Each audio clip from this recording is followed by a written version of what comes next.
मैं आपको 2016 का एक छोटा सा वीडियो दिखाता हूं ताकि आप लोगों को पता रहे। यह पहली बार नहीं है जब हम अपने प्रधानमंत्री जी से इन विषयों पर बात कर रहे हैं, अपनी नाराजगी जाहिर कर रहे हैं। भाषा का फर्क हो सकता है लेकिन नाराजगी समय समय पे जाहिर करते रहे हैं। उरी पे जब हमला हुआ था उस वक्त पे मोदी जी से हमने क्या निवेदन किया था, सर आप लोग वो भी देख लीजिए।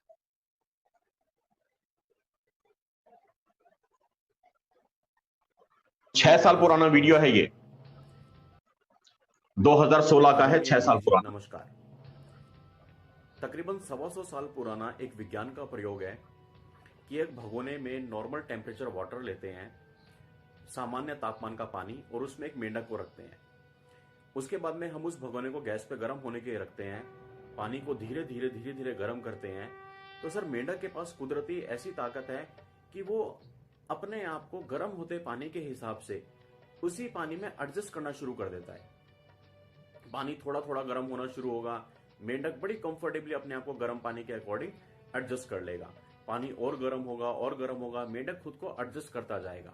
लेकिन एक लेवल आएगा जब पानी का तापमान एक्सट्रीम पे जाएगा, बिल्कुल उबलने लग जाएगा, पानी खौलने लग जाएगा। उस वक्त पे मेंढक के लिए इतना ज्यादा गर्म पानी सहन शक्ति के बाहर हो जाएगा, मेंढक उसको बर्दाश्त नहीं कर सकता किसी भी हाल में। तो उसके पास में अपनी जान बचाने के लिए उस खौलते हुए पानी से बाहर निकलने के अलावा और कोई चारा नहीं बचता। उस मेंढक के पास भगोने से छलांग मार के बाहर कूदने के अलावा और कोई रास्ता नहीं बचता है। तो मेंढक अपनी जान बचाने के लिए छलांग मारने की कोशिश करता है, सोचता है।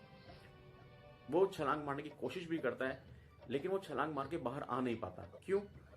क्योंकि सर उसकी सारी जो एनर्जी है, उसकी सारी जो ताकत थी, वो वेस्ट हो चुकी थी अपने आप को गर्म होते पानी के हिसाब से एडजस्ट करने में, अपने आप को गर्म होते पानी के हिसाब से कंफर्टेबल बनाने में।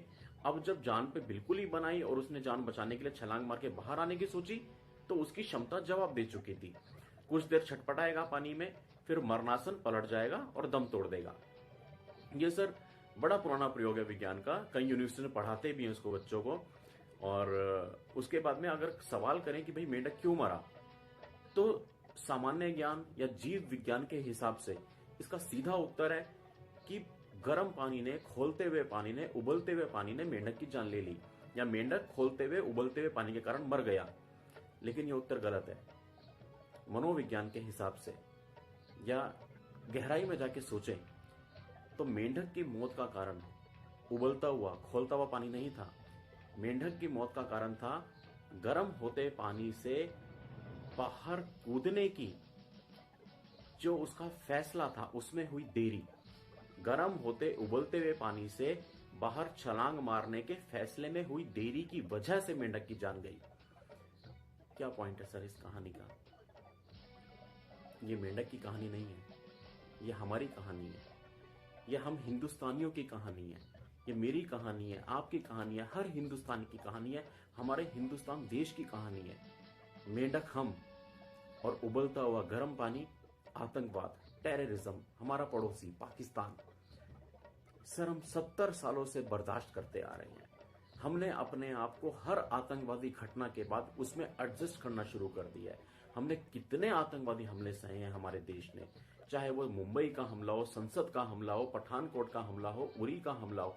हम हर हमले के बाद कुछ दिनों के बाद अपने आप को उसमें एडजस्ट कर लेते हैं, और फिर एक लेवल ऐसा आता है जब एक्सट्रीम पे लगता है कि बर्दाश्त के बाहर हो रहा है। सर आपकी नीयत पे, आपकी राष्ट्रभक्ति पे कतई भी शक नहीं है, किसी भी हिंदुस्तानी को शक नहीं है। हम दावे के साथ कहते हैं कि जितना आपने इस देश के लिए किया है, हिंदुस्तान की राजनीति में किसी राजनेता ने आज तक नहीं किया। लेकिन सर हमारे दिल में एक छोटा सा डर है, इस 130 करोड़ की आबादी वाला स्वाभिमानी देश कहीं फैसले में हुई देरी की वजह से मेंढक की मौत ना मर जाए। हमारे दिल में बस यही डर है सर। सर 100 गाली के बाद तो 101वीं गाली पे भगवान श्री कृष्ण ने भी शिशुपाल का वध किया था, अपनी बुआ के बेटे की गर्दन उतार दी थी। सर उरी में जो हमारे 17 जवानों को शहीद किया पाकिस्तानियों ने, वो 101वीं गाली थी।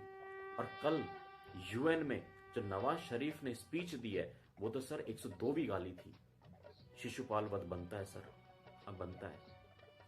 सर, इस देश की आम जनता, आम हिंदुस्तानी, आम नागरिक आपसे सिर्फ और सिर्फ इतना चाहता है कि किसी भी फैसले को लेने में देरी ना हो जाए, पानी का टेम्परेचर इतना एक्सट्रीम पे ना आ जाए कि जब पानी खोलना शुरू हो जाए और तब हम फैसला करें और उस वक्त तक हमारी सारी एनर्जी वेस्ट हो चुकी हो अपने आप को एडजस्ट करने में। और उस वक्त तक हमारी सारी एनर्जी वेस्ट हो चुकी हो अपने आप को गर्म पानी में एडजस्ट करने में, यानी कि फैसले को लेने में हुई देरी। जब ये